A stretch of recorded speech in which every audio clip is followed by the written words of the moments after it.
বাংলাদেশ জিম্বাবুর সাথে 7 উইকেটে জিতা গেছে। বাংলা ওয়াশ থেকে বাইচা গেছে বাংলাদেশ। যেভাবে খেলছে গত 2টা ম্যাচ, আমি তো মনে করছি বাংলা ওয়াশ বাংলাদেশ হয়ে যাবে, কিন্তু না। আজকে ওপেনিং জুটি 151 রান কইরা বাংলা ওয়াশ থেকে বাইচা গেছে বাংলাদেশ ক্রিকেট টিম।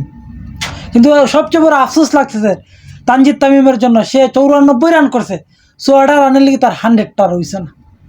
যদি 100টা হইতো তাহলে আরও ভালো লাগতো। কিন্তু আজকের ম্যাচ জিততে আর কী হবে? সিরিজ তো অলরেডি আমরা লস করে পালাইছি। যদি আমরা গত ম্যাচটা জিততাম তাহলে আজকে যেভাবে খেলছি তাহলে আমরা সিরিজ উইন হয়ে যেতাম। কিন্তু না, আমরা এমন একটা সময় কামব্যাক করছি যে এই জিতার কোনো মূল্যই নেই। কিন্তু মূল্য একটা জায়গাতে আছে, যে বাংলা ওয়াশ বাংলাদেশ হয়েছে না এই জায়গাতে। দেখো আজকে আমাদের বাংলাদেশের বোলাররাও যথেষ্ট পরিমাণে ভালো বোলিং করছে, বোলিং করে আটকায় দিয়ে দিচ্ছে। আজকে যেভাবে ব্যাটিং করছে সেমভাবে গত 2টা ম্যাচের মধ্যে একটা ম্যাচও করতো ব্যাটিং ওপেনিংয়ে, তাহলে আমরা এই সিরিজ জিততে পারি। জিম্বাবুর কাছে আমরা সিরিজ হারি না। কিন্তু আজকে অবশেষে কাঙ্ক্ষিত জয়, টানা 3টা ম্যাচ পরে জিম্বাবুর মাঠে জয় পাইছে বাংলাদেশ।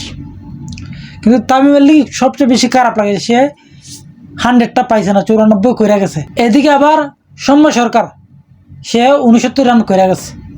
আমি তো ভাবছি দুজনে মনে করো 10 উইকেটে জিতাই দিয়ে দেবে বাংলাদেশকে, এমন অবস্থা সেরেছে। কিন্তু না, যখন সৌম্য সরকার আউট হয়ে গেছে, নাজমুল হাসান শান্ত আইছে, এরপরে আমি ভাবছি যে তানজিদ তামিম 100টা হয়ে যাবে।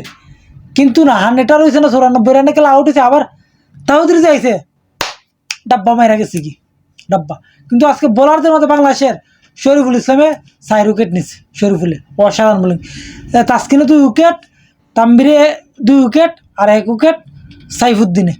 মানে বলে আমাদের যথেষ্ট পরিমাণে ভালো। প্রত্যেকটা ম্যাচে আমাদের বোলিংটা লইয়া কোনো কথা কওয়া যাবে না, কিন্তু আমাদের ব্যাটিং আরও ভালো করতে হবে। এই 1 ম্যাচ দেওয়া হবে না। এই 1 ম্যাচ কোনো মতো লাগিয়ে গেছে, আল্লাহ জানে কীভাবে এই 1 ম্যাচ খেলছে আর 1 ম্যাচ জিততে গেছে, সেটা কিন্তু আল্লাহ জানে। আর বাংলা ওয়াশ থেকে বাংলাদেশকে বাঁচাই দিয়ে দিচ্ছে।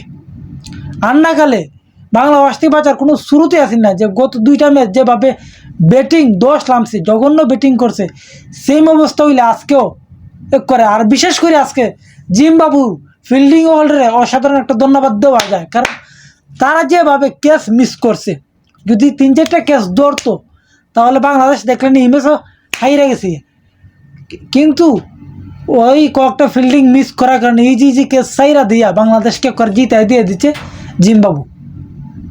আর আজকের এই ম্যাচে কোন জায়গাটা বাংলাদেশ সবচেয়ে বড় ভুল করছে, আর কোন জায়গার ব্যাটিংয়ে, কার ব্যাটিংয়ে বাংলাদেশ আজকে জিততে গেছে, কোন বোলারদের ক্রেডিট বেশি না ব্যাটিংয়ের ক্রেডিট বেশি, সেটা আপনারা কমেন্টে বলে যান।